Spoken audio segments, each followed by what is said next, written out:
স্বাগত ডিবিসি দেশের সংবাদে। আপনাদের সাথে আছি রেদওয়ান আহমেদ। শুরুতেই জানাবো মার্কেন্টাইল ব্যাংক সংবাদ শিরোনাম।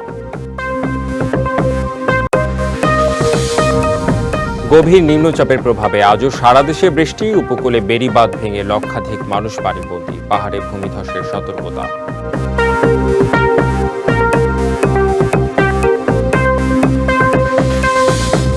দেশের একমাত্র প্রাকৃতিক প্রজনন ক্ষেত্র চট্টগ্রামের হালদায় ডিম ছেড়েছে মা মাছ, নদীর দুই তীরে ডিম সংগ্রহের উৎসব।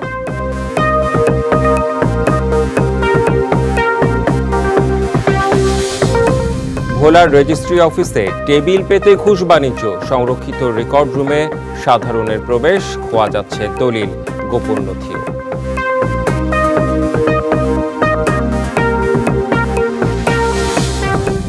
এবং ফরিদপুর ও যশোরে জমে উঠেছে কোরবানির পশুর হাট, চাহিদার শীর্ষে ছোট ও মাঝারি আকারের গরু, দাম নিয়ে অসন্তুষ্ট খামারি।